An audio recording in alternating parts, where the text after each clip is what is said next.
आज के इस वीडियो में हम जानेंगे कुछ ऐसे साइकोलॉजिकल ट्रिक्स के बारे में, कुछ ऐसे तरीकों के बारे में जिनको अगर आपने अपनी लाइफ में इम्प्लीमेंट कर दिया तो लोग ना आपको झुक करके सलाम करेंगे। मेथड नंबर 1, लोगों को ना कहना सीखो, लर्न टू से नो। दोस्तों, अगर आप किसी को खुश करने के लिए, उसको कंफर्टेबल करने के लिए उसकी हर बात में हाँ में हाँ मिलाते जा रहे हो ना, तो भाई ऐसा करना आपको नीचे ला रहा है, क्योंकि लोग आपको हल्के में लेना शुरू कर देते हैं जब आप उनके लिए हमेशा अवेलेबल रहते हो, जब आप उनको ना नहीं कह पाते। उनको तो पता है कि यार इसको तो मैं कहूँगा तो ये तो मान ही जाएगा, इसको क्या कन्विंस करना है, लेकिन आप ना कहना सीखो। जी हाँ, आपके अंदर अपने कामों को छोड़कर दूसरों के काम को करना है कि नहीं करना, उसको आप अच्छे से फैसला करके उसके बाद में करो। जरूरी नहीं है कि आप इस पूरी दुनिया को खुश रखोगे तो आप खुश रह पाओगे, ऐसा नहीं है। दूसरों को खुश रखने की चाह में आप दूसरों के हर काम के लिए हाँ पे हाँ करते जाते हो, लेकिन धीरे धीरे वो लोग आपकी बात का फायदा उठा लेते हैं और आपके मुंह लग जाते हैं। देखते ही देखते आपकी वैल्यू का भी कचरा होने लगता है। मेथड नंबर 2, कि जरूरत के वक्त ही बोलो।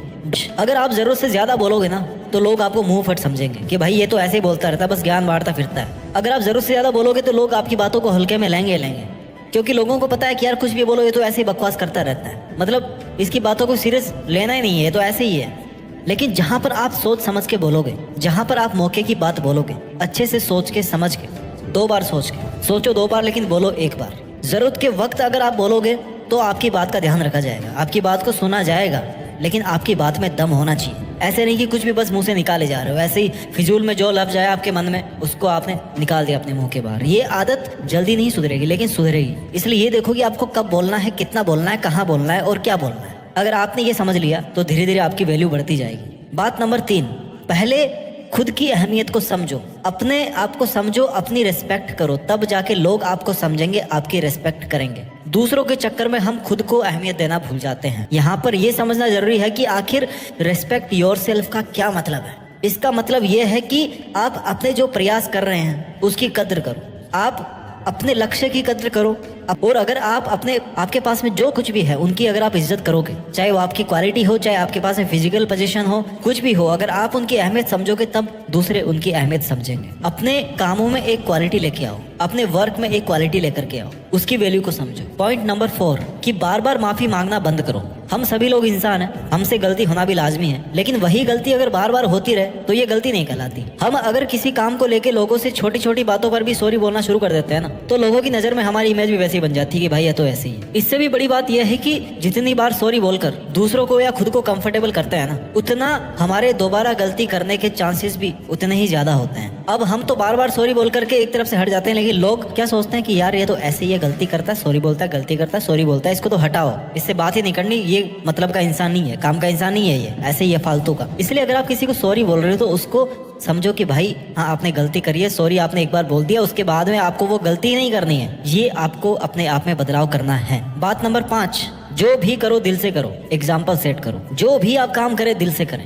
अगर आप स्टूडेंट है तो दिल से पढ़ाई करें, जो करना है आपको दिल से करें। जब आप अपनी चीजों के साथ में दिल से जुड़ेंगे तो लोग आपसे दिल से जुड़ेंगे। बात नंबर 6, चुप रहना एक गुण है, इसका सही इस्तेमाल करें। एक बहुत ही मशहूर कहावत है कि मूर्खों के लिए सबसे अच्छा जवाब है कि आप चुप हो जाओ, लेकिन ये कहावत सिर्फ तभी ठीक बैठती है जब आपके सामने मूर्खों की टोली हो। कभी कभी हम वहां पर भी चुप रह जाते हैं जहां पर हमारी बोलने की सबसे ज्यादा जरूरत होती है ना। जहां बोलना चाहिए वहां बोलते नहीं है, जहां चुप रहना चाहिए वहां पे बोल जाते हैं, पूरा गड़बड़ हो जाता है। बोलना और चुप रहना दोनों कला है। बोलने से ज्यादा चुप कहाँ पे रहना है, ये सबसे ज्यादा बड़ी कला है, क्योंकि बोलता तो हर कोई है, बकवास तो हर कोई करता रहता है, लेकिन चुप कहाँ पे रहना है, किस बात पे रहना है, ये एक बहुत बड़ी बात है, बहुत बड़ा रहस्य है। इसलिए याद रखिए कि चुप रहना एक प्रकार का टूल है जो आपकी पर्सनल डेवलपमेंट के लिए बेहद जरूरी है। इसलिए उस टूल का कब, कैसे और कितना इस्तेमाल करना है, इस पर गौर करना आपकी जिम्मेदारी है। आपकी यही खूबी देखना देखते देखते लोगों को आपका दीवाना बना देगी। आदत नंबर 7, एक सकारात्मक दृष्टिकोण को अपनाएं। Keep a positive attitude and approach. बहुत से लोग ना हमेशा अपनी परेशानी को लेकर के दूसरों के पास जाते रहते हैं, उनको लगता है कि वहां से सॉल्यूशन मिल जाएगा, लेकिन होता यह है कि वो लोग जिनको वो अपनी प्रॉब्लम्स बताते हैं वो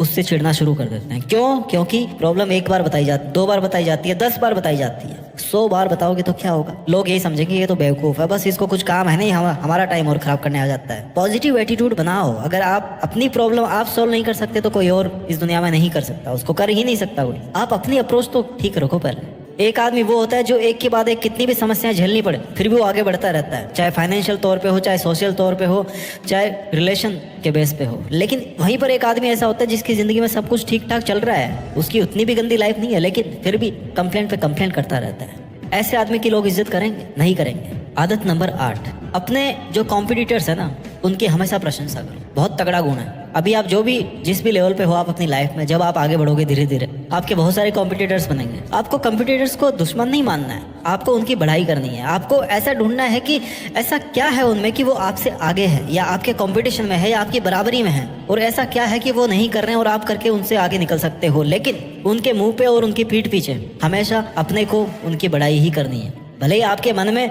ऐसा हो कि यार ये कैसे निकल गया, मैं इसको कैसे पीछे छोड़ूं, जो कि स्वाभाविक है, लेकिन आपको कभी भी उनकी बुराई नहीं करनी है, उनकी प्रशंसा ही करनी है। ये एक बहुत बड़ा गुण है कि आपके जो प्रतिद्वंदी भी होंगे ना वो भी आपकी बढ़ाई करना शुरू कर देंगे, वो भी आपके फैन बन जाएंगे, वो भी आपको वैल्यू देना शुरू कर देंगे। कभी भी अपने दुश्मन को कमजोर नहीं समझना चाहिए। आपका दुश्मन नहीं, हालांकि वो आपका कॉम्पिटिटर है, but in some concept he is your enemy because he is killing the field. वो उस मुकाम पे पहुंचने की कोशिश में है जहां पर आप पहुंचना चाहते हो, है ना। तो दुश्मनी हुआ ना वो, लेकिन अल्टीमेटली वो भी अपने सपने के लिए काम कर रहा है, आप भी अपने सपने के लिए काम कर रहे हो। इसलिए उसकी प्रशंसा करो कि वो भी उस लेवल तक मेंटेन है जहां पर आप हो। ये एक बहुत बड़ी कला है कि वो भी आपकी वैल्यू करना सीख जाएगा। ट्रिक नंबर 9, अपनी सीमा में रहना सीखो। बाउंड्री का मतलब क्या है? आपका डिसीजन, आपका कंट्रोल, कहाँ पर आपको इंटरसेप्ट करना है कि नहीं करना। एक वक्त था जब लोगों का कहना था कि पेड़ पौधों में जीवन कैसे हो सकता है, ये ना तो बोलते ना चलते ना खाते हैं। लेकिन भारत के महान वैज्ञानिक जगदीश चंद्र जी ने क्या कहा कि भैया पौधे सजीव हैं। जब इस बात को शुरू में नकारा जा रहा था ना, तो उन्होंने किसी का विरोध नहीं किया, ना ही किसी को मनाने की कोशिश की, बस अपने काम पे ध्यान दिया और एक्सपेरिमेंट को सफल बना करके बातों को सही साबित किया। ऐसा वो इसलिए कर पाए क्योंकि उनको अपनी सीमाएं पता थी कि मेरी सीमा है काम करना, किसी को मनाना मेरी सीमा नहीं है, वो मेरी सीमा के बाहर है। ना ही वो बैठ करके रोए, क्योंकि रोना उनकी सीमा के बाहर था। उनकी सीमा के अंदर था कि खुद का काम करो, खुद खुश रहो बस। उन्हें अपने पर विश्वास था। उन्होंने अपनी सीमाओं से बाहर जा करके किसी की चापलूसी नहीं करी, वो काम नहीं किया जो उनको नहीं करना चाहिए था, उन्होंने वो काम किया जो उनको करना चाहिए था। ऐसे बहुत सारे लोग हैं दुनिया में जो अपनी सीमा में रह करके वो काम करते हैं जो उनको करना चाहिए। आदत नंबर 10, समय के पाबंद रहो और विनम्र रहो। B punctual and stay humble. आपके दफ्तर में ऐसा कोई ना कोई बॉस आपको जरूर मिला होगा कभी, या आपके कॉलेज में कोई ऐसा टीचर होगा, या आपके फैमिली में ऐसा कोई मेंबर होगा जिसके सामने ना कोई कुछ बोलता ही नहीं है, लेकिन पीठ पीछे बोलते हैं कि यार वो मेरे को ऐसे बोलता है, वो उसको समझाओ, कोई मेरी बात नहीं मानता हो। जी हाँ, हमारी लाइफ में ना कोई एक ऐसा प्राणी जरूर होता है, चाहे आपके ऑफिस में, चाहे आपके कॉलेज में, चाहे आपका रिलेशन में हो, चाहे फैमिली में हो, कहीं पर भी हो, चाहे आपके पड़ोस में हो, कोई ना कोई ऐसा प्राणी जरूर होता है जिसको सामने कोई कुछ नहीं बोलता लेकिन पीठ पीछे बहुत कुछ बोलते हैं। हमें पीठ पीछे कुछ नहीं बोलना, हमें विनम्र रहना है, सुलझा हुआ रहना है। सुलझे हुए स्वभाव से बड़ी से बड़ी जिम्मेदारी को भी उठाएंगे ना तो उसको पूरा कर लेंगे। वहीं अगर आप खुद गुस्से होंगे, कुंठित होंगे, ईर्ष्यालु स्वभाव के होंगे किसी के प्रति, तो फिर आपको ना जिंदगी एक बोझ सा लगने लग जाएगी। तो धीरे धीरे आपके इस स्वभाव का प्रभाव आपके आसपास के लोगों पर पड़ेगा। वो आपकी रिस्पेक्ट तो दूर, आपसे बात तक करना नहीं पसंद करेंगे। आपकी वजह से किसी का टाइम बर्बाद नहीं होना चाहिए, आपकी वजह से कोई हर्ट नहीं होना चाहिए। हर्ट नहीं होने का मतलब ये नहीं कि आप उसको खुश करने में लग जाओ, पर आप कोई ऐसी बात मत बोलो कि सामने वाला हर्ट हो जाए। हर किसी इंसान का एक ईगो लेवल होता है, ठीक है, उसको क्रॉस मत करो। जब तक कि आपको कोई फर्क नहीं पड़ रहा वो बात बोलने से या नहीं बोलने से, तो आप वो बात क्यों बोल रहे हो उसको? आपका भी एक ईगो है, आपका भी एक सेल्फ रिस्पेक्ट है, सामने वाले का भी कोई सेल्फ रिस्पेक्ट है, उसको मत तोड़ो।